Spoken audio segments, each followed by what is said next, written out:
Greetings, dear gentlemen. Sometimes there are events in life that completely change a person, turning them from a pathetic doormat into a real alpha. Let's hear a story about it. On our honeymoon, Jad and I decided to go to America instead of the West Indies, particularly to Martinique, which was originally my preference. Despite the fact that, as often happens, they outvoted me, I didn't regret it at all. After taking off from Heathrow, we boarded a British Airways flight and landed at JFK Airport a few hours later. Although we were unable to join the Mile High Club during the trip, this small setback did not spoil our mood as we set off on an exciting journey along the East Coast, including New England and neighboring regions. We both hail from Huntington in Cambridge, located near Cambridge University, and we couldn't wait to embark on this adventure together. Yale and Harvard made a huge impression on us, but the real highlight was getting to know the serene and breathtaking beauty of the New York State countryside. It exceeded all our expectations. As we traveled, Jad and I began to indulge in intimate pleasures in numerous motels, which surpassed everything that the average American can experience in a lifetime. We treasured every minute of our adventure and promised each other on the plane ride home that we wouldn't waste time before embarking on a new journey. It was a great plan, a brilliant idea. Unfortunately, the reality of life and our demanding careers prevented us from fulfilling this promise. 9 years have passed, and I, Dave Martin, remember this unforgettable story. At the age of about 30, my wife Jad and I led a contented married life. We had no children but a beautiful house that was heavily mortgaged, like many others in our situation at that time. Despite the financial strain, we were determined to make the most of our lives. I was recently promoted to the position of junior director at Usin Limited, a company known for its advanced incinerators. We were world leaders in our niche industry, despite being a small organization.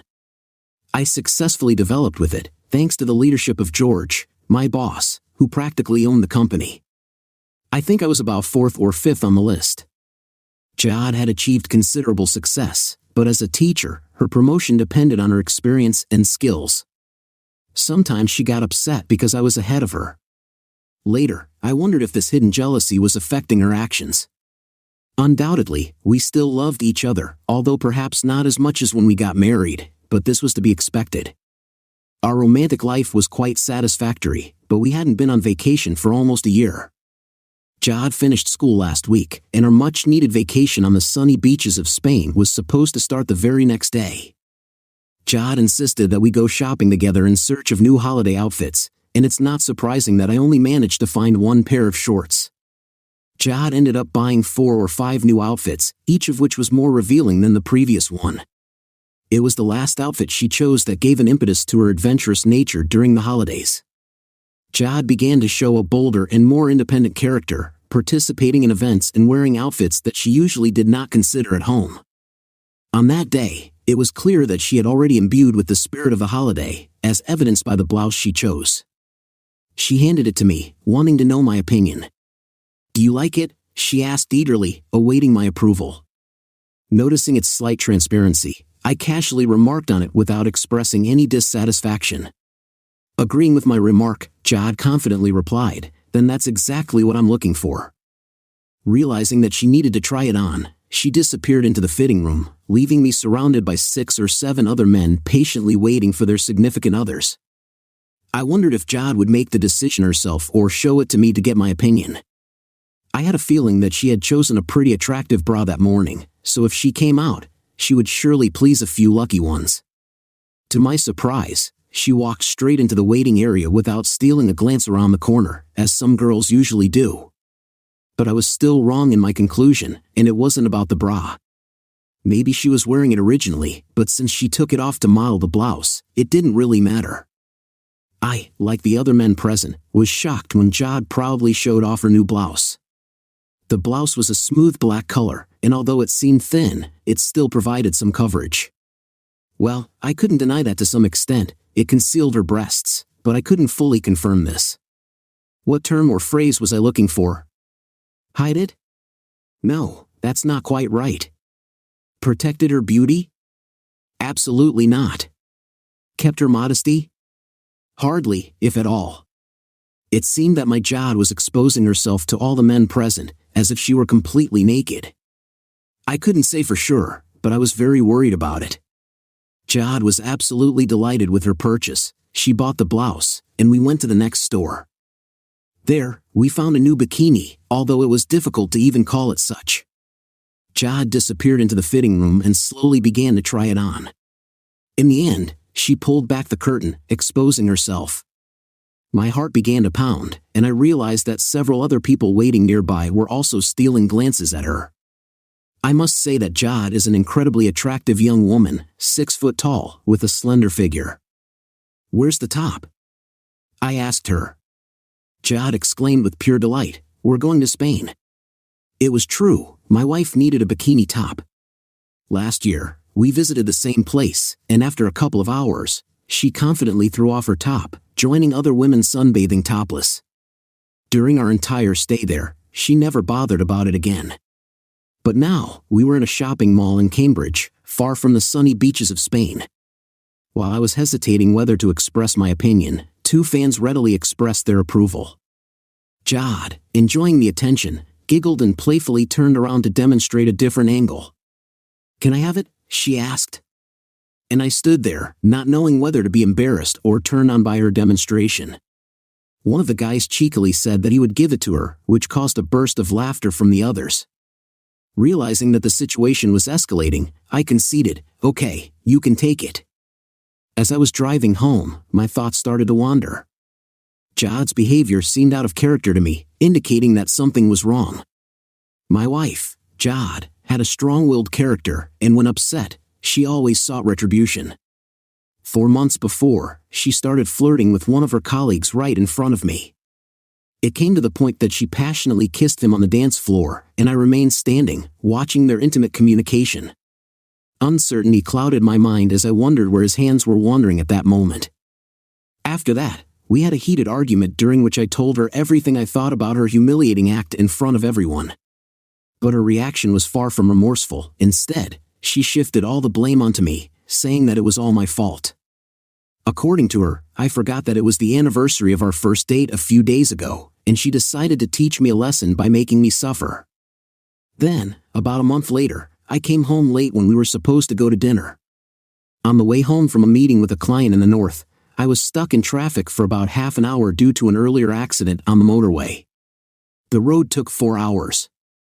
I called and warned her that I would arrive late, but unfortunately, it didn't change anything. When I got home, she had already left, leaving a note that she had canceled our dinner. I had no information about her whereabouts, only a promise that she would call me later and I would be able to meet her. But this a little later turned out to be more than 3 hours later. Instead of an invitation, it was more like a demand to pick her up and take her home. I expressed my disapproval and informed her that she was able to find her own way back. In the end, if she went alone, it means that she will be able to return home on her own. She confidently said that the club was full of guys who would willingly give her a ride home and what she could repay for their generosity. Those were exactly her words. When I arrived at the club, I was seething with anger. My disappointment only deepened when I saw Jad surrounded by a group of young men, most of whom were 5 years younger than her. It was obvious that they were happy with their choice, clearly looking forward to an unforgettable end to the evening. The revealing dress she was wearing could not assuage either their confidence or my anxiety. When I approached the group, I noticed that at least 3 of them were holding her hands, either by the waist or by the bare shoulder. Politely interrupting them, I said, delicately maneuvering in the crowd and pushing their hands away from her body, "Excuse me, gentlemen, it's time for this young lady to go home." One of them tried to push me aside, saying, "We were the first to claim her, find someone else, guys, it's okay." It was my husband who came to save me. Sorry to interrupt the evening, but I have to leave with him. Oh no, the situation seemed to escalate rapidly, and I realized that I could not cope with this company alone. Their displeasure was obvious. They believed that Jad had deceived them and that I had come on purpose to spoil their pleasure. 2 even started physically pushing me. It's been a long time since I've been involved in fights since high school, but I'm not one to give up easily, so I stood my ground.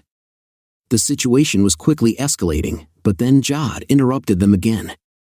"Seriously, guys," she scolded them, "stop bothering him, okay?"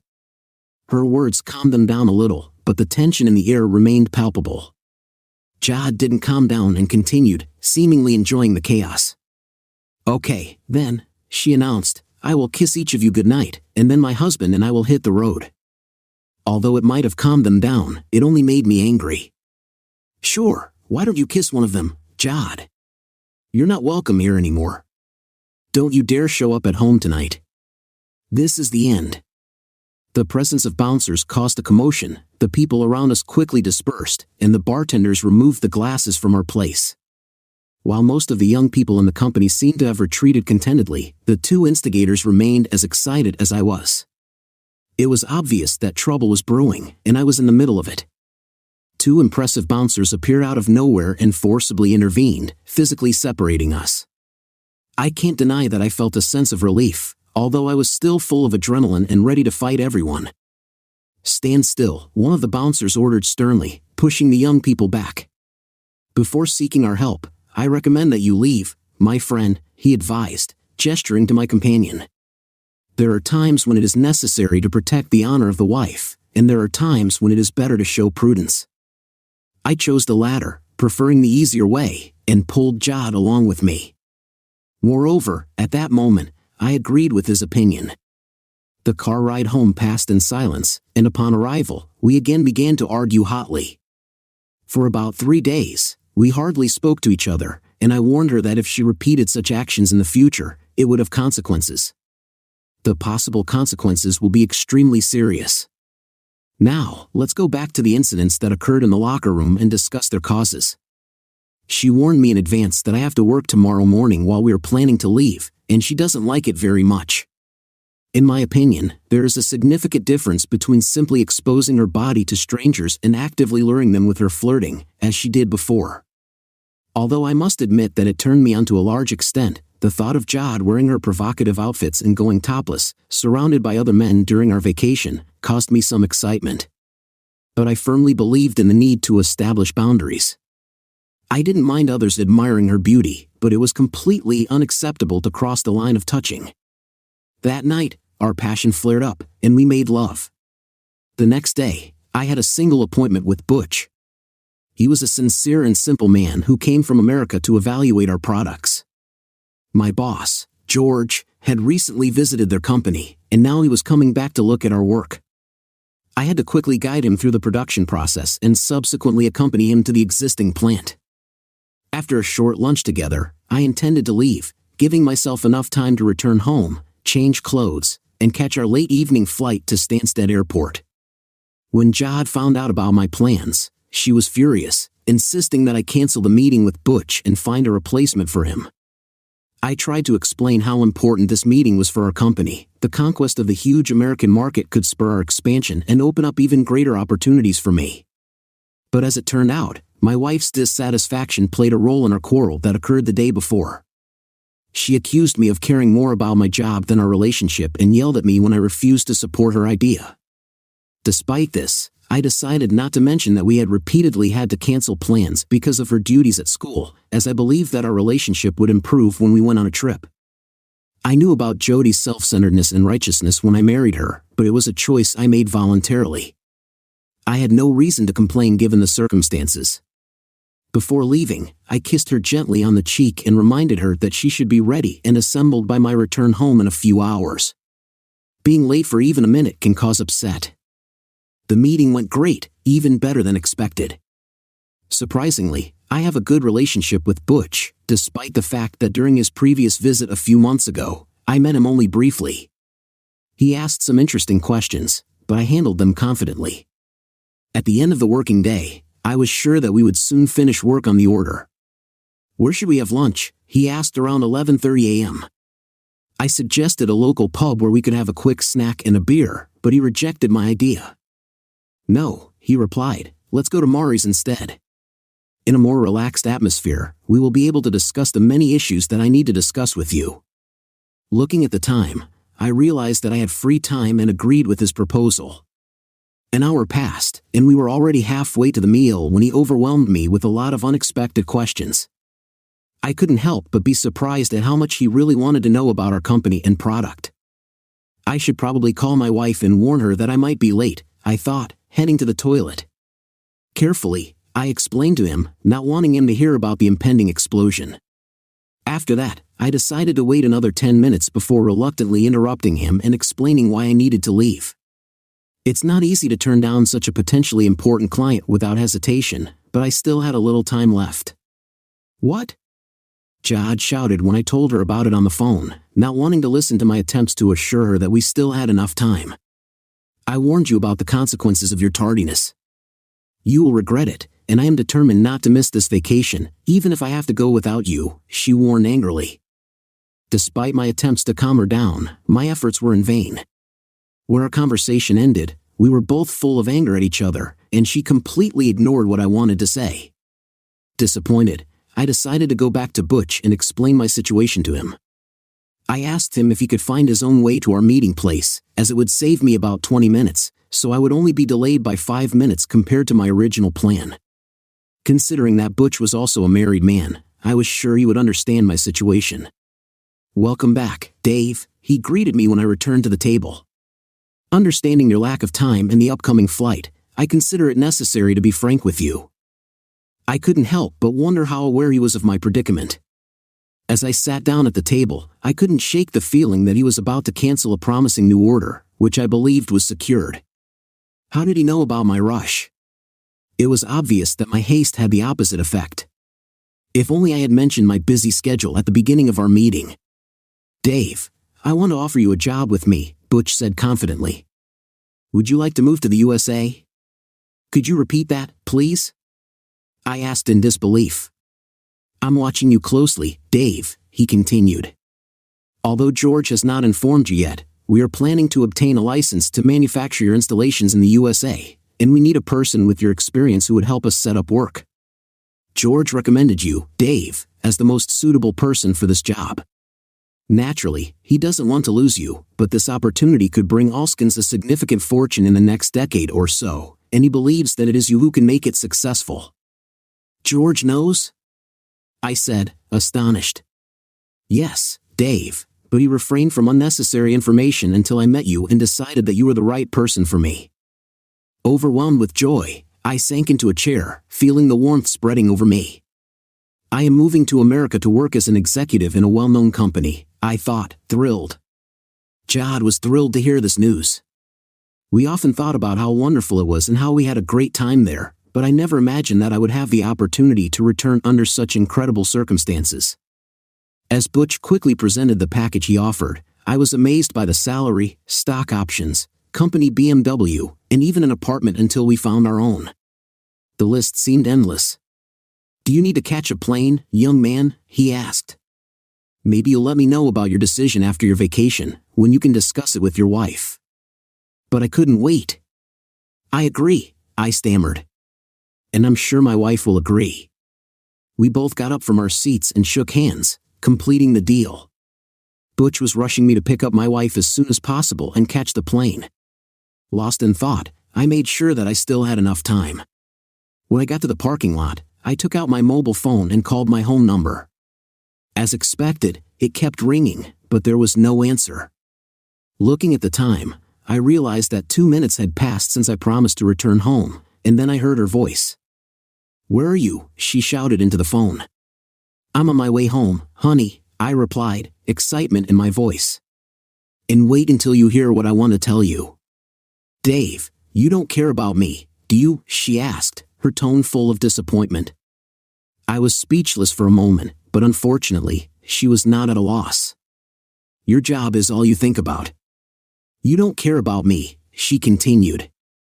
"I had to call Terry to give me a ride to the airport because I knew you wouldn't arrive on time." "Oh, Terry, the art teacher she works with and who thinks he knows everything in the world. The same Terry Jones that Jad had already kissed." I begged Jody, "I'm almost on my way, and I'm only a few minutes behind schedule." "However," she replied dismissively, "I'm sorry, Dave. I'm already halfway to the airport. If you're not here, I'll leave without you." She abruptly interrupted the conversation, and despite my attempts to call her back, there was no response. Disappointed, I looked at the time and realized how stupid it all turned out. I still had enough time to get to the airport, check in, so I made a U-turn and headed towards Stansted. As predicted, I had at least 30 minutes left. After getting my parking ticket, I headed to the departure terminal, hoping desperately that Jod hadn't forgotten to take my suitcase with her. Despite a thorough search, she was nowhere to be found, and time was running out. Feeling increasingly anxious, I went to the departure desk and asked about my wife's check-in. The pretty blonde diligently scrolled through her list and finally found the information she needed. "Ah, that's it," she exclaimed. "Your wife, Mrs. Martin, and Mr. Jones checked in about 15 minutes ago. They were given seats 24B and C." My heart sank as I couldn't understand what I had just heard. "There must be some mistake," I protested. The girl noticed my obvious frustration and kindly offered to help me by checking everything carefully. Finally, she confirmed that there were no errors. The tickets were originally booked in the name of Mr. and Mrs. Martin, but Mrs. Martin made changes to one of them, replacing it with Mr. Jones. I couldn't believe what I heard and muttered in disbelief. "Is that even possible?" The girl responded sympathetically, beginning to understand the strangeness of what was happening. She informed me that she would have to pay £40 for such a modification, which apparently she had already paid. I stood there, feeling abandoned, not knowing what to say or do. She apologized and said I had a passport. This gave the whole thing a legitimate look. I thanked her for her efforts and reluctantly walked away from the reception desk, feeling dejected.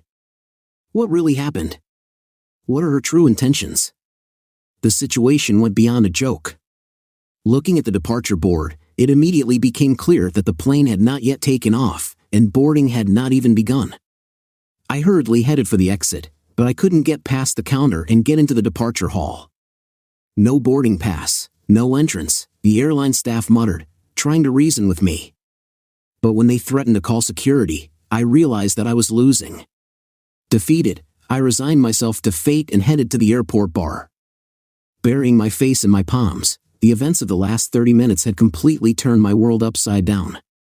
It was impossible to imagine that Jod would go to Spain with this Terry Jones, taking my place. It was like a cruel twist of fate. But then, an idea flashed into my head. She wasn't particularly good, as I'll soon find out, but at that moment, she seemed like a lifeline to me. Determined, I hurried to the observation hall on the other side of the airport. As I looked out of the wide plate glass windows, a sight suddenly appeared before me that plunged me into complete surprise. There she is, my unfaithful wife Jody, walking along the asphalt to the Boeing 737 plane, patiently waiting for her. And to my amazement, Mr. Jones came out of the service bus after her, diligently following her every step towards the plane. Feeling a surge of emotions, I reluctantly trudged back to my car, overcome by a sense of despondency. In a futile attempt to reach her, I dialed Jody's phone number, knowing full well that it would not bring results. The situation was an absolute disaster, and that evening, I think tears were streaming down my face. I'm not really conscious because I was heavily intoxicated when I came home from a local pub. Under the influence of alcohol, I could not be sure of anything. I couldn't contact her in Spain because I didn't have her phone number, and her mobile didn't work in another country. The next day, around noon, I came to my senses from the loud ringing of the phone line next to me. I realized that I had fallen asleep on the couch, clutching the phone tightly. Why? I couldn't figure it out. "Hello, it's me," came the assertive voice of my wife, similar to the voice of a strict school teacher. "Yeah, so what?" I replied, still stunned and confused. In response, she expressed her disappointment that I constantly let her down. I asked if I had let you down too, but instead of answering, she burst into a tirade about how I didn't pay attention to her feelings and preferred my work over her. I reminded her of a time when she didn't come to dinner with our new neighbors because of a trivial problem at school. Although it seemed useless, moreover, I arrived at the airport on time. However, she insisted that everything was different. Despite the fact that I thought otherwise, I replied, "Aren't you worried that you'll disappoint me again?" I confessed that I felt guilty for letting her down, but instead of acknowledging my remorse, she continued to criticize me for not caring about her emotions and prioritizing work over our relationship. I reminded her, though to no avail, about how she didn't come to dinner with our new neighbors because of a trivial problem at school, and besides, I managed to arrive at the airport on schedule. She angrily exclaimed, "It's not the same thing, Dave," and you know it perfectly well, although from my point of view, it certainly didn't look like that. I realized that our argument was becoming futile, and I tried to change my approach. Even before I fully came to my senses, I forgot a lot of what had happened the night before. Nevertheless, I tried to tell her about the offer I received from Butch. "Jody," I said in a calmer tone, "I need to discuss something important with you regarding my work. I was offered." But before I could finish, Jod interrupted me again, rejecting my career as the only goal. "All you think about is your job," she exclaimed. "What about me? I'm here alone in Spain." Only then did the memories flood back to me. "Alone, Jody?" I asked. "What about Terry?" There was silence on the other end, indicating that she was stunned by the fact that I knew he was with her. "What about him?" she replied in a calmer tone. "So, you're still in bed with him," I continued. "What if I am?" she replied. "You deserve it. It's all your fault." Out of anger, I asked, "Was he good? Better than you, Dave?" The conversation ended abruptly, probably because she hung up the phone or, more likely, slammed it shut. If my marriage hadn't been lifeless yet, this last remark could have been the nail in the coffin. The next morning, I walked into George's office to discuss a new job. He seemed a little concerned that I wasn't in Spain, but I evaded a direct answer. "Why didn't you bring it up?" I demanded. He objected. "I couldn't until he got to know you properly and made a decision." I replied sarcastically, "Well, thank you. Maybe that's what cost me my marriage." I continued to tell him my sad story. To my surprise, he didn't show much shock. "The husband is always the last to know about it, Dave," George finally informed me. I doubted the meaning of his words. "It's nothing special, Dave," he continued, "but at the company's recent events, your wife Jod was, let's just say, quite open about her preferences." Confused, I asked for clarification, but he just shrugged, leaving me to draw my own conclusions. Who is this woman that I have loved and been married to all these years? "Well, wait until you meet Lynn," George said with a smile on his face, trying to divert the conversation. "Who is this?" I asked, not particularly interested in additional problems. "Lynn," he mentioned, claiming that she is every man's fantasy. "Fantasy?" I asked, feeling completely bewildered. "She's your new secretary." "Sorry, personal assistant," he gleefully informed me. "Asian American. I met her last month when I was there." I just stared at him, digesting the information. "Lucky guy," he said nostalgically. "Just wait until you see her. You lose one, you gain another." That was the end of our conversation. The following days passed in a blur, both because of the troubles in my marriage and because of the rapid pace of my transfer. One side was looking forward to when I would come and start working, and the other was in a hurry to get a license. It seemed that I could barely stand on my feet. Then Jody called again. I was expecting this, and for some reason, I knew it would be in the middle of the morning. "Hello, my love," she greeted me. "I decided to call you so you know how wonderful it is here. I want to tell you something." "Jody," I began, repeating our previous conversations. "Don't think about that, lover." She interrupted me again. "Are you ready to apologize for your behavior already?" Trying to brush off her displeased remarks, I tried to speak. "Listen, Jody. I still love you deeply, and when you are ready to ask for forgiveness, then we can move on. In the meantime, I have someone to be happy with." Feeling annoyed, I just hung up. Although, I'm not sure she beat me to it. Jody sounded drunk. If she thought that the priority of her role as an art teacher was more important than the possibility of a future together, then this was a problem that needed to be solved by her, not me. The week went on. It was a really unusual week in my life. It was a mixture of excitement and deep sadness. What will all this lead to? The next call from Jod took me by surprise as it came early in the morning. "Hi, Dave," she murmured. "I keep thinking, how did you know Terry was here with me?" "I saw you together at the airport when you boarded the plane," I explained. "You were there, Dave?" "You really were there," she exclaimed. "Of course, I was there, Jody," I replied, feeling that I was starting to lose my temper. How do you think I found out Jones was with you? Disappointed, she asked, why didn't you stop us, Dave? Why didn't you do anything? Raising my voice, I answered, what to do? I arrived at the airport on time, but you already took the tickets and went through the control with your lover. They didn't let me through. But I thought you weren't coming, Dave, she pleaded. Terry gave me a ride to the airport.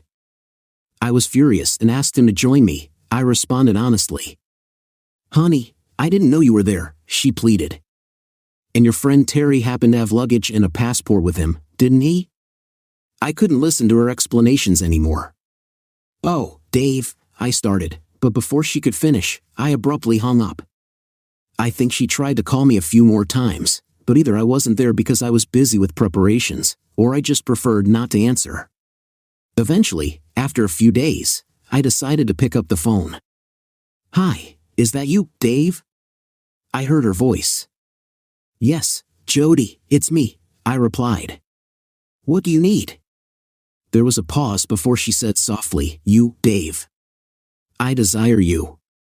Terry turned out to be such a jerk, and I need you, Jod said, her voice full of despair. I mumbled something incoherent, still thinking about the situation. I went back to my room last night, and he was there with some corrupt girl, Jod cried. Well, how unlucky you are, I replied, trying to make my statement sarcastic. Not understanding my tone, she continued, can you believe it? How could someone do this, Dave? Suppressing a laugh, I replied, it's hard to imagine. Jod, clearly drunk again, lamented, sleeping with someone behind my back. How could he? Shaking my head, I noticed, people's actions cannot be accounted for, she said to me in the most caring tone she could manage. Dave, I understand everything. I'm coming home early. I can't be here anymore. I'll be back at Heathrow tomorrow at 4 o'clock. Can you pick me up? Without hesitation, I assure her, of course, I can. See you at 4 o'clock. And suddenly, she caught me off guard with a question. Was there something you wanted to tell me when I called, Dave? Something about my job, right? Trying to downplay the significance of the question, I replied, it's nothing important, Jod. I don't want to burden you with my work. Knowing that she would find out about it sooner or later, I tried to prepare. At 2:30 p.m., when Jod came out through the arrivals gate, I stood like a devoted husband and tried my best to keep a smile on my face. Hi, Dave, my sweet, Jod greeted me. I'm so glad to see you. Let's go home, honey. I've missed you so much, and I can't wait for you and me to make up in bed. It seemed that all my thoughts about apologies were ignored. Let's have a cup of coffee or tea first, I suggested. How was your vacation, Jody? I asked, handing her coffee and making tea for myself. She answered softly, everything started well. I'm sorry if I overreacted. Unable to resist teasing, I added, so, Terry wasn't as good in bed as you thought? Jod looked at me with sadness in her eyes, and one tear slowly rolled down her cheek. Not really, she began to explain. Then I caught this jerk in bed with one of the maids, in my bed, in our room. I decided not to mention that they lived in the same room and that this is, strictly speaking, our bed and our room. After all, I was the one who paid for this vacation. Can you believe it, Dave? Jod continued. We were supposed to spend a vacation together, and he betrayed me and left me alone. Sympathizing with her, I replied, it must have been very hard for you, my dear. I understand how you feel. Trying to divert her attention, I added, anyway, let's forget about him. He'll get what he deserves. Shall we go home, Jod? I really want everything to be fine between us. I tried to explain to her that I had already tried to share my news several times, but she kept interrupting me. It can wait, Dave, she interrupted again. Let's just go home, and you can tell me on the way. I didn't have to think long, my decision was already obvious. Here are the car keys, Jod, I told her, arriving in her old car since my company car had been returned to Alan's the day before, and here are the keys to the house. They're all yours. Jod corrected me, ours, you mean, Dave? They're ours, right? No, Jod, they're just yours, I clarified. All ownership rights have been transferred to your name, and the bills have been paid by the end of the month. If you decide to sell the house, there should be enough money left to pay for a few more weeks of stay in Spain."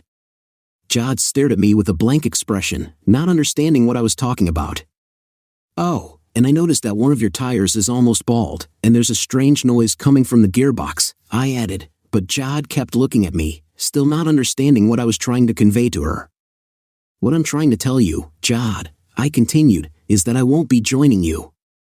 It's over between us, Jody," I began. "I've been offered an amazing job in America.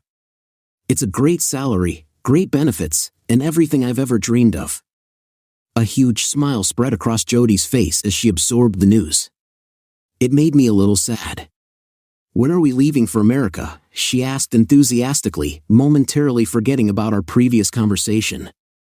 "Actually, I'm leaving on a BA flight in 40 minutes, Jody," I informed her. "Do you have a ticket for me too?" she asked excitedly. "No," I replied, "you're not coming with me, Jod." "I'm sorry, but you're not coming with me," I repeated softly. 10 minutes later, I walked alone into the departure lounge, leaving Jod at the counter, where she burst into tears.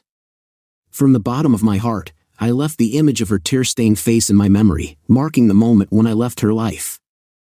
Ironically, it was like déjà vu, only the roles were reversed. Just 10 days before, I was the one standing at the counter, and I was forbidden to follow a loved one. This time, it was a different airport and a different destination.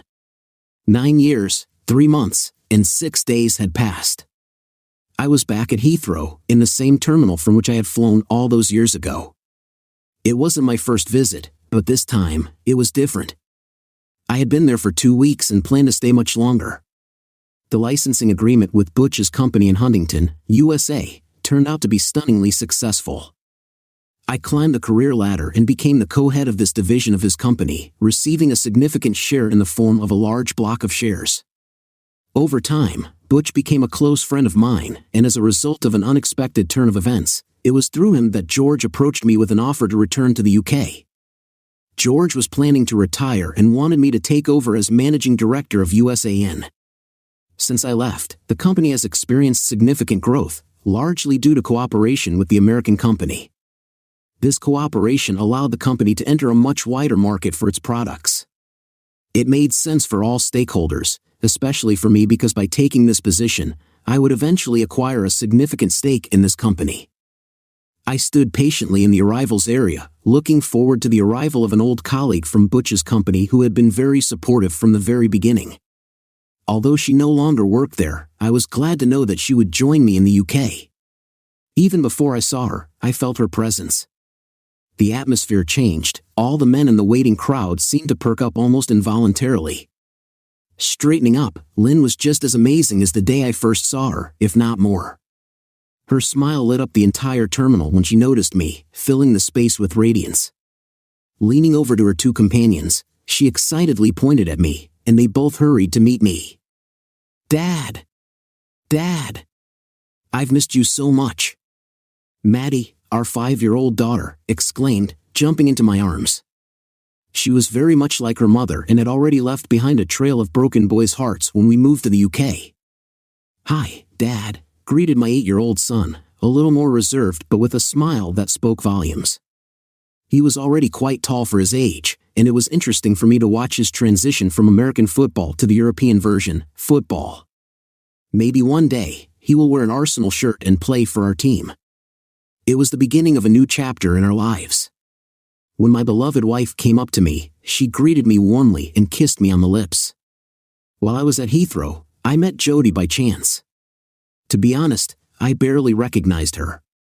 She was with 2 children, one of them was very small. Jod was holding him in her arms, and it was noticeable that the child had deviations. It was also noticeable that they were not financially secure. Jod was wearing a shabby dress, and her shoes were obviously worn. When she saw me, tears flowed down her face. Jod threw herself into my arms, but I carefully avoided her. During a short conversation with her, I found out that her life did not work out after our divorce. She sold the house and went on a trip. There she met a man who offered her his hand and heart. Jod agreed without thinking for a long time and married him, but this man turned out to be a real devil. When Jad got pregnant, he lost interest in her and openly cheated on her. And if she started a scandal, he beat her. In general, now Jad lives alone with 2 children in a rented apartment. After all, when she gave birth to a disabled child, her husband abandoned her and he fled to another country to avoid paying alimony. Once beautiful Jad had everything. She was beautiful and self-confident. But now, she looked like a tortured and aged beggar. Life has punished her for her actions. Story 2. I met my ex-wife, April, when I was 35 years old. We were married for 3 years before she broke all her promises by cheating on me. It's terrible to think that our once happy relationship has reached such an extent that I feel the need to share my story here. The first time I saw April was at a lavish dinner party organized by one of my friends. This friend and his wife had been trying to conceive a child for 11 long years, which made this event even more special for them. During the lively celebration, my friend invited his close friends to take part in the celebrations. It was on this holiday that I had the pleasure of meeting April. She turned out to be a close friend of my friend's wife, and we chatted casually throughout the evening. Oddly enough, when I got home in the evening, I saw April's photo among the recommendations of people you may know in my Facebook feed. Taking this as a sign of fate, I plucked up the courage and contacted her. Our communication blossomed, as a result of which we made a date with the aim of getting to know each other better. Over time, our first date led to a number of subsequent meetings, deepening our bond and eventually leading to marriage. April had an inner beauty that radiated from her soul, and I felt like the happiest person in the world calling her my spouse. Her diligence was manifested in her profession as a marketer, while I diligently went about my business working as a carpenter in a furniture store. Our characters complemented each other perfectly. April was a calm and introverted person, and I was an extrovert. Together, we formed a harmonious balance. During the first 2 years of our marriage, we solved the problems that arose by openly communicating with each other and striving to resolve them. But in the 3rd year, the dynamics of our relationship changed dramatically. What was once a haven of love and understanding gradually turned into a battlefield where April seemed to shut herself off from me. She became more and more indifferent to my feelings and desires, putting her own desires above everything else. Before this turbulent period, we had never resorted to disrespectful attitudes towards each other. We loved each other immensely, so much that the thought of living without April seemed unthinkable. Since we weren't ready to embark on the path of parenthood yet, April and I, by mutual consent, decided to wait at least 2 years before expanding our family, and we stuck to this deadline. Before the pregnancy, April was concerned about maintaining her appearance. She was disgusted with any manifestations of belly fat and anything that could make her feel uncomfortable in clothes. At first, I took this concern as a common trait of many women, but I did not imagine to what extent April would persist in her obsession. Contrary to my expectations, April's preoccupation with her appearance intensified even after giving birth. It was unpleasant to observe her feelings about the changes that occurred in her body after the birth of our baby. My mother and I assured her that weight gain during pregnancy is a natural phenomenon and it's not worth dwelling on it, but despite our attempts to comfort her, her complaints became more insistent. We exhausted all efforts to convince April to give up unrealistic expectations of instant recovery of the figure before pregnancy. Even her mother, hoping to reason with her, shared her own experience, according to which, after April was born, it took her years to restore her body and the disappearance of stretch marks. She wanted to calm April down and encourage her to self-acceptance, but April remained steadfast in her thoughts. At one of the hurtful moments, she directly told her mother that their bodies were originally different, rejecting any comparisons. Despite our attempts to reason with April, she continued to insist that her mother's experience of postpartum stretch marks and weight loss did not apply to her. In the end, we had no choice but to respect her decision and let her go her own way. For weeks, there were heated arguments between April, her mother, and me, until she started exercising at home. In her quest for physical perfection, she even signed up for a fitness app. But no matter how hard she worked, her dissatisfaction persisted. Unfortunately, due to her obsession with her body, she had little time and energy left to fully meet the needs of our child. April often left the care of our child to her mother, devoting herself to grueling 6-hour workouts that made her body ache. Despite the obvious severity, she stubbornly continued to study. And while I shouldn't have been happy that she broke, I couldn't help but feel relieved when it finally happened. Her excessive training had become a serious problem for both of us. The fact that she realized that she had taken on more than she could handle was a turning point. On her own, April decided to stop excessive training, bringing a sense of relief to both me and her mother. Realizing that April was unable to take care of our child, her mother selflessly abandoned her duties and moved to live with us, taking care of her grandson. As time passed and weeks went by without April mentioning anything about her body, we found solace in the newfound peace. I was pleased to realize that her body finally got the rest and respite it needed so much. But my happiness was short-lived. One evening, when we were sitting at dinner with her mother, April announced that she wanted to share something with us. I expected her to express a newfound sense of maternal responsibility, but to my surprise, it was about her body again. She said that she came across a yoga class page on Facebook and would like to sign up for them. This was followed by a statement that I would not be able to understand her point of view because I had not experienced the physical difficulties associated with carrying our son for 9 months. Realizing that we were talking about emotional manipulation, I decided to agree and told April that she really should sign up for yoga classes. In the following days, an unusual silence hung in the air.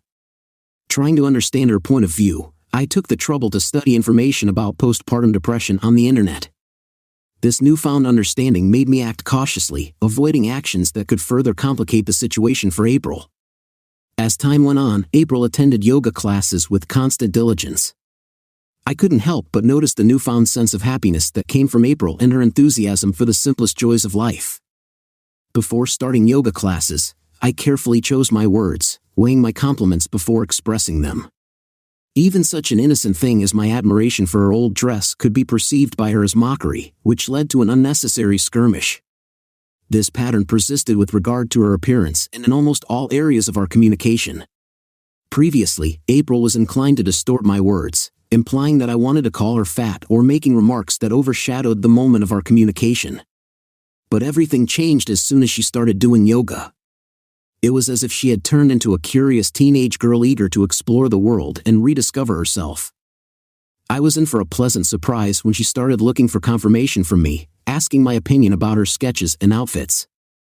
Her newfound attention to her appearance took on a more positive tone. I was genuinely amazed and delighted to watch my wife gradually regain her self-esteem.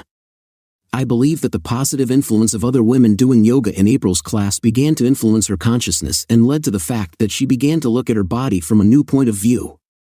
At the same time, her mother stayed with us during this time, and we expected that she would also experience changes in terms of caring for our child.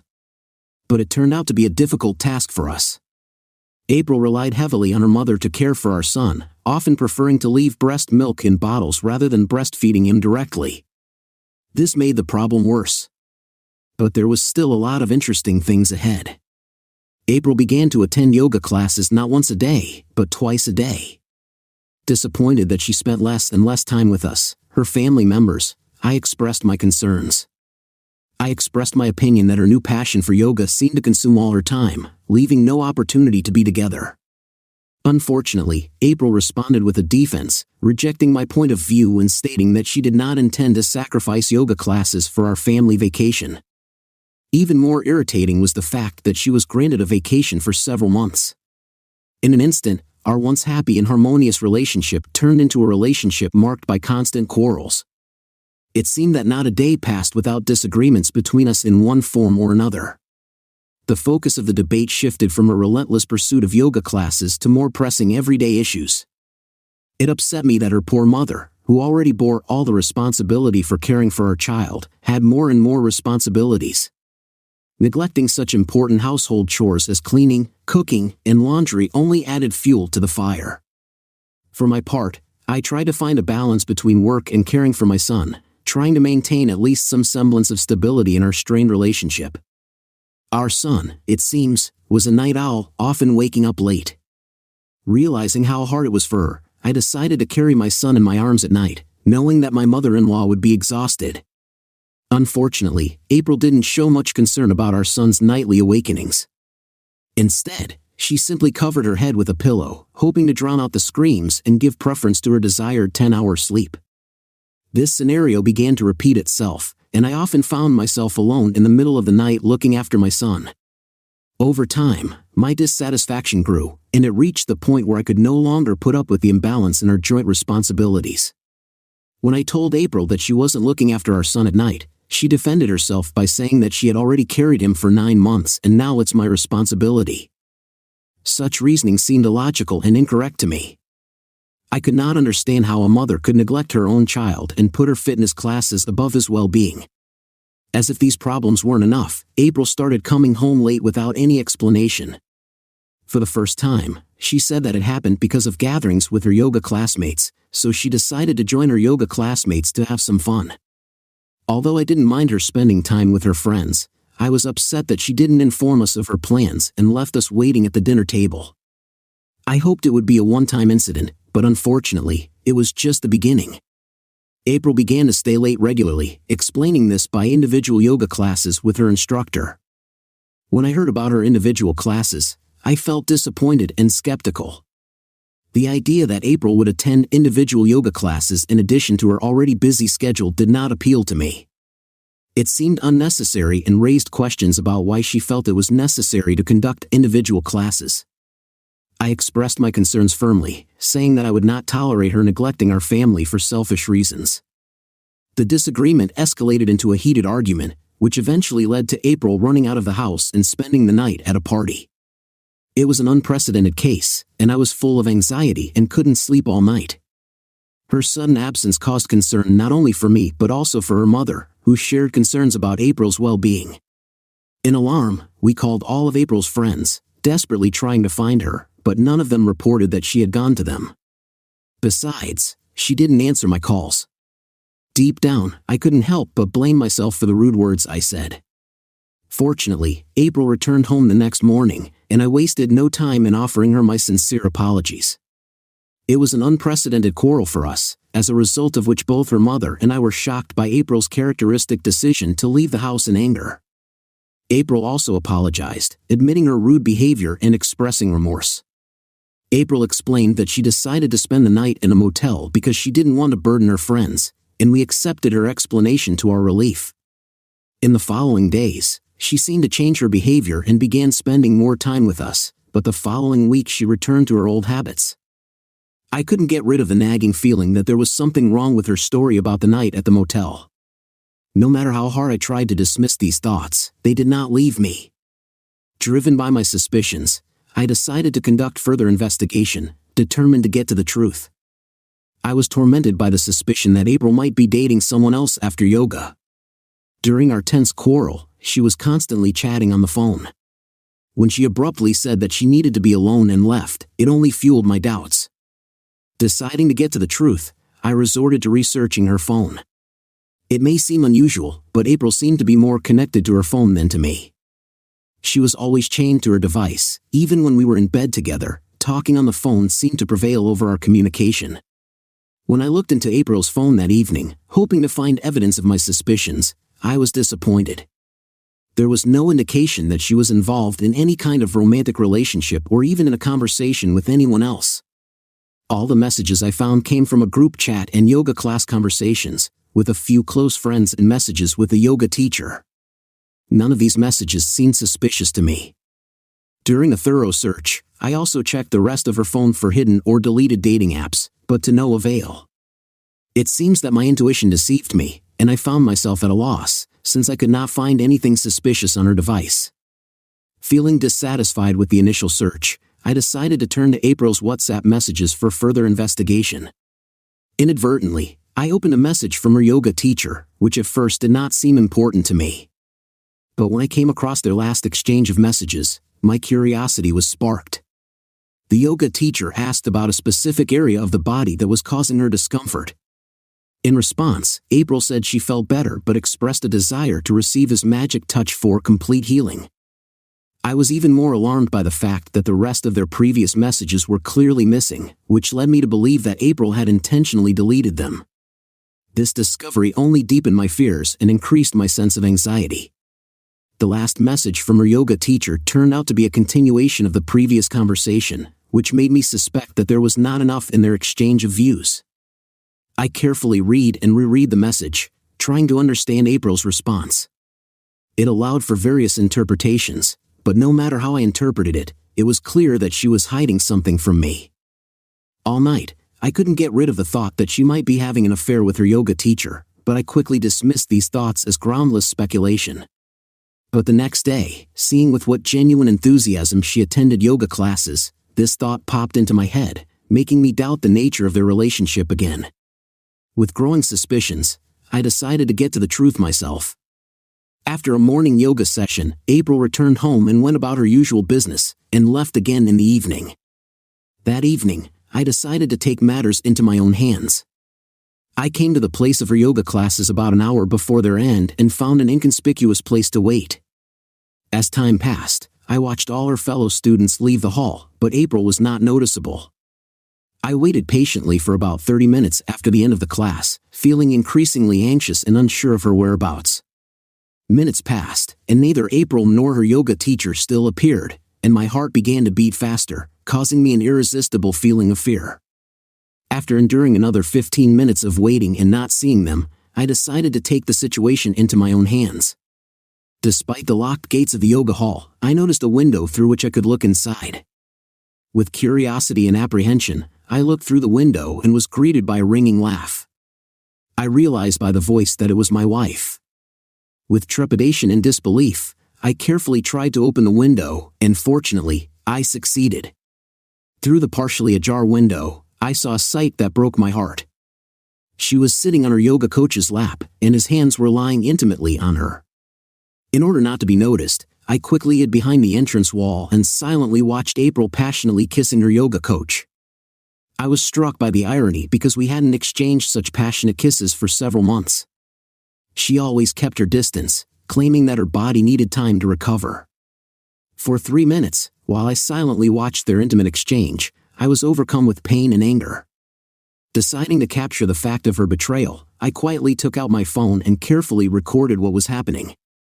Seeing her in such a happy state with him only increased my emotional shock. Their passionate kiss seemed to last for an eternity. Then April took off her top, and he began intimate actions. Overcome by the agonizing sight, I could no longer look at it. With a heavy heart, I turned away and left the building.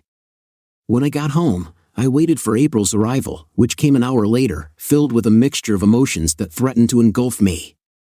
When April finally got home, almost 2 hours later than the agreed time, I gathered my strength and asked her where she had been. Her answer took me by surprise. She calmly stated that she spent time with her colleagues and even returned home before some of them. Although her words should have reassured me, I didn't find the strength to answer. I just looked at her with disbelief and silently left in the depths of my pain and broken heart. Thoughts flashed that I should meet with her and publicly expose her betrayal. The idea of retribution through humiliation seemed attractive to me for a moment and reflected the intense pain I experienced at that moment. Feeling that something was wrong, I decided to act the next day. After April left for another morning yoga class, I planned an unexpected visit and arrived about an hour later. I took a bouquet of flowers with me, intending to create the illusion of a romantic gesture intertwined with revelation. Upon arrival, I approached her yoga teacher, explaining my desire to arrange something special for April. I asked permission to show my appreciation to her, admitting that I had not been able to express it properly in the past. Fortunately, her yoga teacher agreed to my request. At this moment, April's friends were present, who were obviously happy with such a surprise. I also felt a mixture of anticipation and nervousness as I prepared to turn on the recording. As soon as the video recording began, the room was filled with shocked exclamations. At first, April strongly denied all her actions, insisting that it was just a form of therapy. But as soon as the video reached the moment when she takes off her outerwear and enters into an intimate relationship with her yoga teacher, her protests abruptly stopped. Stunned silence reigned in the hall, and her friends realized the whole truth that appeared before them.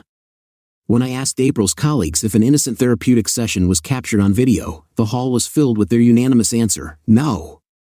In shock and disappointment, they began to pour insults at April, expressing their collective indignation. Overwhelmed with embarrassment, April was speechless and could not answer anything. When I left the scene, her yoga teacher was busy trying to explain the situation to her students, who were showing the same anger as me. When I got home, I shared the video with April's mother, who was outraged by her daughter's act. After that, I packed April's things and put them on the porch, which meant her expulsion from our lives. While her mother shared my anger, I couldn't help but feel a sense of sadness and betrayal after such a revelation. April's mother asked for leniency for her daughter. I made it clear that any conversations concerning April would not be taken into account, and she herself would be asked to leave if she persisted. All this happened just last month. Since then, April has been continuously asking me for forgiveness, promising to give up yoga classes and devote herself completely to becoming a devoted mother and wife for our son and me. While part of me longs for a divorce because of the indescribable pain of betrayal, I can't help but feel apprehensive about raising our son without a mother, especially considering he's barely 5 months old. Confusion overwhelms my mind, and I do not know which way to choose. I was deeply immersed in work and taking care of the house, so I didn't notice any underlying problems. Moreover, it never occurred to me that a woman who had given birth just 5 months earlier could behave in this way. It's true, if it hadn't been for the night April slipped out of the house and came back the next morning looking pleased, I might never have found out about her cheating. The realization of her betrayal still shocks me, especially considering the sacrifices I made for her. Who knows how far her connection with him would have gone and whether she would have brought his pregnancy into our house at all. I passed a DNA paternity test, and the results confirmed that he was indeed my biological child. I am grateful that I have received confirmation that our son is really mine. It brings me a sense of relief amid the turmoil. Just last week, April came to my house broken and desperate, begging for forgiveness. She told how she suffers from the fact that she is not allowed to see her son. I was struck by how ironically she suddenly remembered his existence. All these months, she neglected him, breastfed him for only a week or so after his birth, but at the same time, she readily exposed herself to her yoga teacher, allowing him to enter into intimate relationships. The contrast in her actions is both discouraging and outrageous. April tried to enlist her mother's help to convince me, but unfortunately, this gesture did not affect my decision. Speaking of her mother, I can't stress enough how much she supported me throughout this ordeal. After I asked her if she would intercede for April if our roles were reversed, she stopped her attempts to intervene and turned her attention to caring for her grandson. But as a result, there was tension between April and her mother. During the last visit, April made a scandal, accusing her mother of ruining her marriage. In a fit of anger and frustration, April accused her mother of interfering in our relationship and said that she took me away from her. It was an unfounded and erroneous accusation. After this incident, April disappeared for a while, did not get in touch, and did not return home. But 4 days ago, she showed up, having received the divorce papers. In her return, she expressed the opinion that I had acted cruelly by terminating our marriage because of her infidelity. She claimed that other women she knew repeatedly cheated on their husbands, but they managed to solve problems and reconcile. Feeling depressed and not knowing how to react, I let April vent her frustration until she was exhausted. At that moment, she turned her attention to verbally abusing her own mother.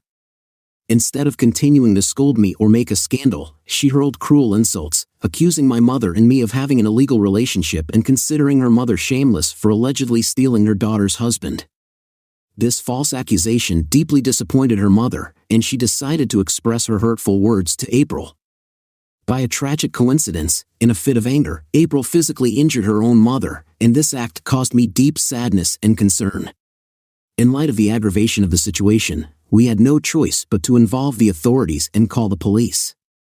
Due to such an unfavorable turn of events, a court hearing was scheduled for next week, and I will inform you about it as soon as our divorce is formalized. To ensure safety and peace of mind, I have obtained a restraining order against April. Regardless of whether her mother is present at my house or not, April has no right to appear there without an invitation.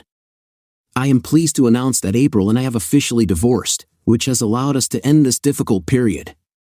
In addition, I received custody of our child, providing him with a stable and loving environment for upbringing. I decided to ask April's mother to leave, and I hired a live-in nanny to take care of the child. The positive result was that April would be responsible for the payment of alimony, and her right to visit the child was limited only to weekends. Although our divorce process was not easy, I could not let her take my son when she showed little concern for him. Unfortunately, after the divorce, April does not stop her attempts to contact me. She constantly calls and sends messages via Facebook, which forces me to block her, but she continues to persist, and I have to solve the difficult task of overcoming this unwanted attention. Despite my attempts to block her, April continues to create new accounts, send friend requests, and messages. In one of the last messages, she laid the blame for her infidelity on me, saying that I treated her badly and did not appreciate her body after the birth of her son. This statement is an outright lie. I constantly tried to make her feel loved and valued, regardless of her appearance. But when I tried to compliment her, she took it as an insult. Further in her message, she explained that her yoga teacher made her feel loved, which further emphasizes the emotional shock she experienced during our relationship. It was very unpleasant for me to read April's message in which she claimed that her yoga teacher helped her feel comfortable and confident in her own figure. In fact, she was fixated on her body image, not me, but she distorted her words, creating a false impression that I forced her to intense training. In her last message, she asked me for forgiveness, repented of her actions, and promised never to repeat them if she was given another chance. Story 3. Summer for 4 years, but our relationship took a dark turn when she committed an unseemly act. Summer and I met shortly after graduating from college as we both participated in the same vocational training program. Over time, our friendship developed into true love. Although at first, we refrained from expressing our feelings. Personally, I did not dare to open up to her because I was afraid that only her charming smile would captivate me. After the termination of a toxic relationship, I did not dare to enter into a new one. But over time, we got closer and confessed to each other in mutual sympathy. So, we decided to try dating. Our relationship developed, which led to the fact that we got married and moved to a more spacious apartment. It turned out to be very pleasant to live with Summer and feel her bright personality every day. I especially appreciated her ability to present surprises and maintain interest in life. We were inseparable and shared all the moments of our lives. Our days revolved around each other, from sharing meals and shopping trips to taking a bath and praying together. One day, I came across an article that talked about the importance of quality time with a partner to strengthen relationships, and Summer and I adopted it.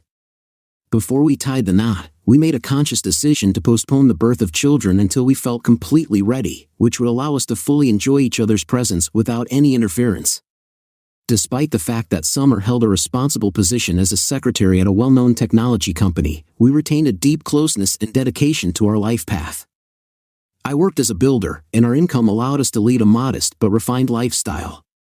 We continued to work hard, hoping that over time, we would reach a more prosperous professional path. Of the two of us, Summer was remarkable for her ability to communicate easily, striking up friendships with everyone she wanted. I, on the contrary, contrasted sharply with her sociable nature, hardly establishing friendly relations and finding solace only in communicating with her older brother. Since our school years, we have been linked by a strong friendship. As for me, I've always found solace in my brother's company, hardly opening up to new people. Although I had a few friends, none of them were close enough to be considered my best friend. On the other hand, Summer and her best friend had an incredibly close relationship, so close that they could easily be mistaken for sisters.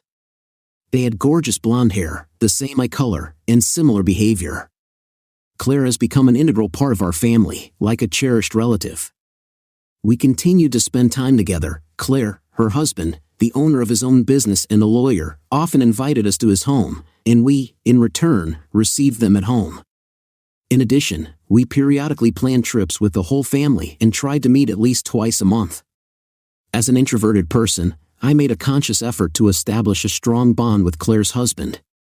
But despite all my attempts, our communication always looked strained and unnatural, even joint events seemed forced to me.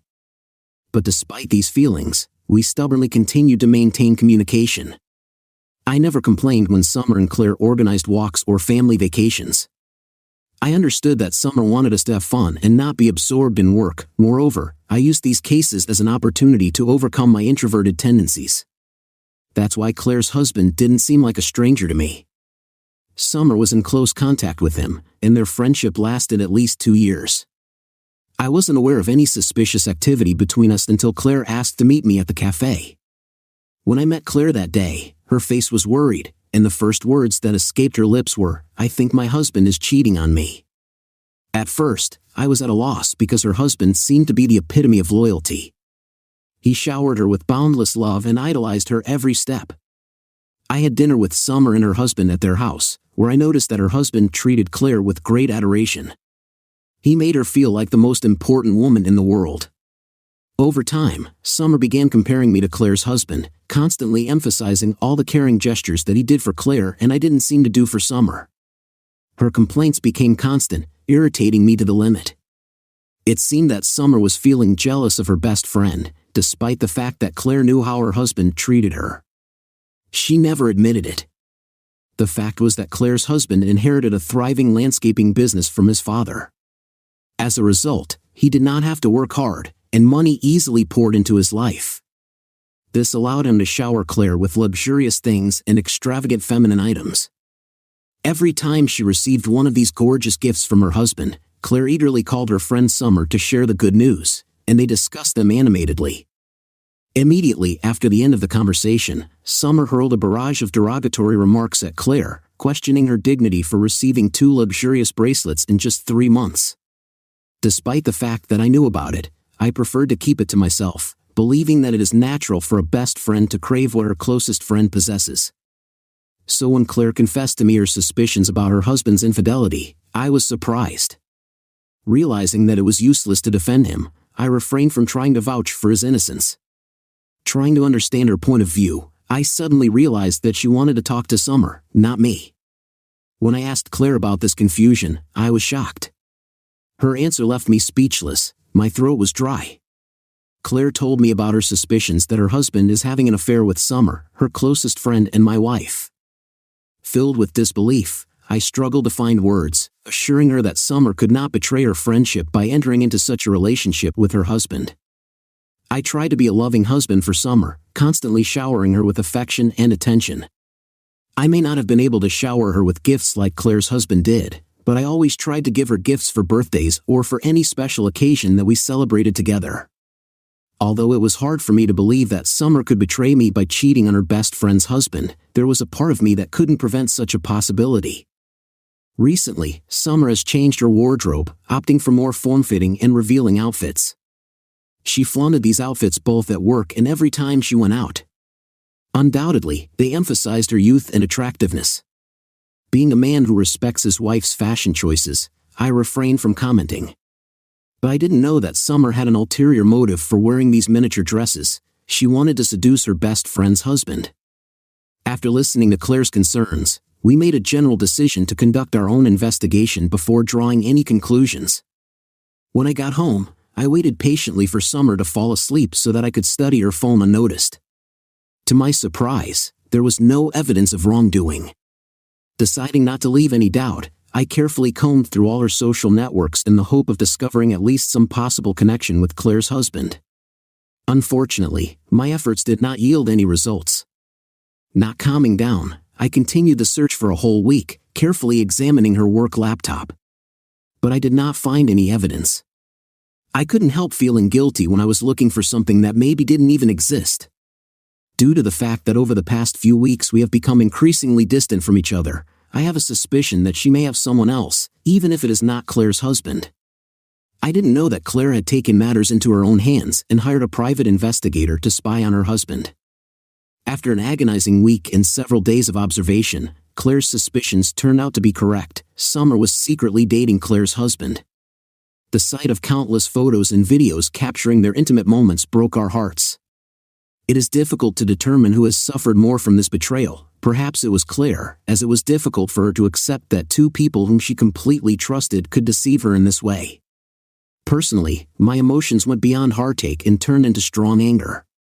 It was painful to realize that all the sacrifices I made were in vain because of an unsatisfied wife. She was constantly fixated on everything her husband did for Claire and eventually betrayed her closest friend, destroying 2 marriages. When Claire sent me all the evidence, I made a conscious effort to keep calm, fearing the potential harm I could do to Summer. I decided not to spend the night at home. Instead, I had to meet Claire in person since she was the only one who could truly understand my suffering. We found solace in each other's presence. After comforting each other, I said goodbye to her at her house and went to look for a motel where I could spend the night. Strangely enough, even in this new environment, sleep did not come because the deep pain did not let me go. The thought that my wife was in an intimate relationship with Claire's husband haunted me. At the same time, I began to piece together the puzzle and realized the reason for the disappearance of intimacy in our relationship. The next morning was a day off, and I decided to go home. Summer was sitting at home, completely oblivious to the fact that I spent the night out. Just the sight of her ignited the fire of anger in me, and I tried my best to restrain my emotions, but my efforts were in vain. I couldn't restrain myself anymore. I had to face her face to face. When I told Summer about the rumors about her affair with Claire's husband, she was overwhelmed by a wave of shock. She froze and asked in surprise how I found out the truth. It seemed to me that she would deny her guilt, and she perfectly met my expectations. At the same time, she expressed distrust of my confidence that she could betray her closest friend and cheat on me, considering it absurd. If not for the concrete evidence collected by a private detective, her persuasiveness almost convinced me. Laughing at her ignorance, I took out my phone and presented her with a lot of photos and videos that Claire had sent me. Summer's reaction was immediate and dramatic. She said that someone was trying to falsely incriminate her in a crime, insisting that the content of these pictures does not correspond to what I consider to be such. I told her that the videos had indeed been sent by her closest friend Claire, having made sure of their authenticity. But before I could finish the sentence, Summer burst into a furious outburst, raising her voice to the limit, accusing Claire of trying to ruin our marriage. She claimed that she had always felt Claire's envy of her. To be honest, I was completely taken aback by this revelation. Summer has always been a skilled artist, and without giving me opportunity to continue the dialogue, she grabbed her car keys and ran out of the house in a rage. I ignored her departure, confident that she would eventually come back. I didn't know yet that Summer had decided to come into conflict with Claire. When I was sitting at home and studying the evidence, the phone suddenly rang. It was Claire, who informed me that Summer had broken into her house and used physical violence. To my surprise, she even damaged Claire's belongings, which led to the termination of their friendship. It all seemed surreal because I never expected Summer to come into conflict with Claire, especially after she was caught in the act. It just defied logic. After Summer left Claire's house, she returned calmly as if nothing had happened. I became curious and asked her about the reasons for the physical violence against her best friend. Her answer stunned me. I've been wanting to show my superiority over her for a long time. At that moment, I realized that my perception of their relationship was clouded by my own affection. It became clear that Summer's friendship with Claire was just an illusion. When I visited Claire in the hospital that evening, I was struck by the scale of Summer's treachery towards her longtime friend. Summer harbored bitterness about Claire's success and kept up the facade. At the same time, between them, Summer was more adventurous while Claire personified calm. Claire had a peculiar personality that I thought Summer really wanted to get deep down. I felt that Summer's envy extended beyond her husband. Sensing the threat of Claire's success and seemingly carefree life, Summer decided to deprive her of the only thing that mattered to her. Unfortunately, Summer's actions were not limited to physical damage. She also caused emotional pain by uttering words that should never be uttered between best friends. In a moment of disappointment, Summer vented her grievances in front of Claire and her husband, expressing her dissatisfaction with the fact that Claire constantly flaunted her achievements and gifts, and eventually resented Claire for constantly belittling her dignity. Claire admitted that she was stunned by Summer's words, completely unaware of what negative feelings Summer had for her all these years. After realizing this, I came to the conclusion that Summer is impossible to fix. If she could betray her closest friend like that, then there is no limit to what she can do to others. She was capable of committing monstrous acts without feeling remorse. The woman I was with was not one of those with whom I imagined my life at all. Interestingly, after it became known about her affair with Claire's husband, she tried to reconcile with me, despite the fact that I had consulted with a divorce lawyer. I have not yet taken a step towards handing her the documents. She seems to think that our relationship still has a chance. Her behavior has changed dramatically. She no longer goes to parties as before. She started trying to revive our romantic relationship by seducing me and cooking food for me, but I can easily see its facade since I found out the truth. I try not to stay at home but to go to restaurants. I'm not going to back down until Summer completely disappears from my life. When Claire and I found out about Summer's betrayal, Claire begged me to hide my emotions and keep up the appearance of a happy marriage for her sake. The problem is that now just looking at Summer disgusts me. I can't stand her touch because my heart and mind are no longer connected to her. No matter what she did, I am at a loss because some part of me still loves and longs for her. I do not know what steps to take. Even if we make up in the future, I'm afraid that she will repeat her infidelity. It is unpleasant to think that we have been married for only 4 years, and she has already betrayed our love. At the same time, I have a desire to kick her out of our house and expose her actions to the public, of the neighbors, exposing her promiscuity. But it's worth noting that Claire recently filed for divorce from her husband, and Summer subtly hints that Claire is not suitable for him. She continues to hold the false opinion that I bought into her lies about Claire's involvement in her setup, but she is mistaken, believing that our marriage will remain unchanged. Anyway, this turn of events is ultimately for the better. Claire was working on something special over the summer, and I'm looking forward to the moment when Summer realizes it. And most importantly, I'm looking forward to the moment when I can finally drive her unfaithful essence out of my house. I decided to move to a hotel because I couldn't stand being around Summer. The very sight of her disgusted me. On the other hand, Claire is fully recovered from the injuries sustained during Summer's attack and has filed a lawsuit against Summer. Claire filed a lawsuit demanding to pay a penalty and compensation for physical assault. Unaware of my new place of residence at the hotel, Summer burst into my office after she was handed court documents. She emphatically stated that Claire had no grounds to file a lawsuit against her to recover the money owed to her.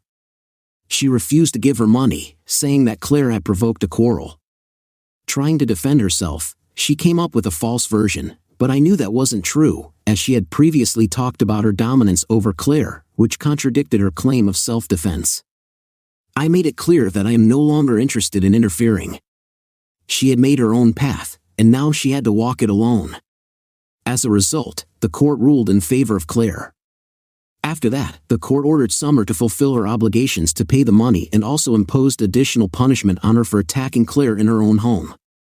Although I was not personally present at the incident, Claire kept me informed of the events as they unfolded. That day, I returned home with a sense of relief and was finally able to focus on the task I was looking forward to. As soon as Summer saw me, she immediately assumed the role of victim.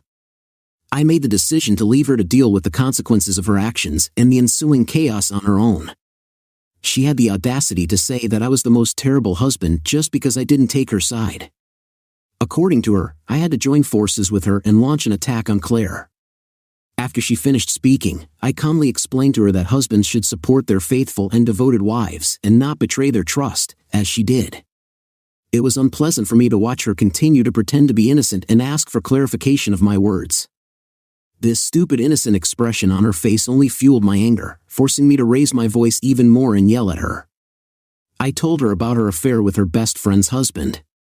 Although I decided to hide my awareness in order to eventually expose her deception and force her to face the devastating consequences of her actions, picking up the divorce papers, I calmly asked her to sign them. When she saw the documents, her body collapsed to the floor and she began to desperately beg for another chance, expressing her fear of losing everything. She stressed that she could not accept the loss of me. But I firmly said that it was too late and began to throw her things on the lawn in front of the house. To my surprise, my vision became a reality. To see Summer in tears running after me into the house was a complete shock. I did not expect such behavior from her in any way. So I decided to cut her out of my life, carefully collecting and throwing all her things on the lawn in front of the house. This incident happened just last week, and since then, she has been constantly calling me, writing messages on social networks. She got to the point where she turned to my older brother to stand up for her, but I asked him to cut off all contact with her, and he complied with my request. It seemed to me that a load was lifted from me, and I want to relive this feeling again and again. Last month I made the decision to ask Summer to leave my house during her last visit. She unexpectedly ran into Claire, and her reaction was intense anger. Claire's presence was the last thing Summer expected to see, and it was far from a pleasant sight for her. Moreover, she was shocked to learn that Claire and I had formed a strong bond while she was going through a period of suffering and despair. Moreover, I even have news that I can share in this regard. Summer tried to find refuge in her mother's house after she left my house. When her mother found out that she had betrayed her closest friend and deceived me, she broke off all relations with her daughter and forcibly kicked her out of the house. I can't deny that I felt a sense of satisfaction when Summer met Claire at my house. Seeing the defeat on her face when Claire opened the door gave me a special pleasure. We did not allow her to enter the house, considering her presence only a source of negative energy. Perhaps if I hadn't intervened in a timely manner, she might have attacked Claire on my territory, but I raised my voice and sternly warned her that in the future, she would not tolerate any attempts to visit my house. I should have detained her, but although she didn't leave right away, she stayed and made a fuss, accusing me of cheating with Claire. Hearing this, Claire became enraged and began shouting at her. Claire made it clear that she wasn't as deceitful as Summer and would never betray her best friend by stalking her husband. We hoped that after the stormy exchange, Summer would be ashamed and she would leave, but despite our attempts to reason with her, she stubbornly remained on the porch, entering into verbal fights. She fiercely defended her words and resembled a child with an ever-changing character, fluctuating between tearful pleas for reconciliation and defensive attacks. Her behavior became disorganizing and even attracted the attention of our neighbors. As a result, the situation escalated to such an extent that I had no choice but to contact law enforcement agencies, as a result of which she was arrested. I am relieved to announce that Summer and I have officially divorced, which has brought me a feeling of deep happiness. She's gone out of my life forever. She suffered significant losses: her spouse, her closest friend, financial stability, and even her own mother. Even worse, Claire's husband dumped Summer after their extramarital affair was revealed. I'm sure she's mired in remorse somewhere right now.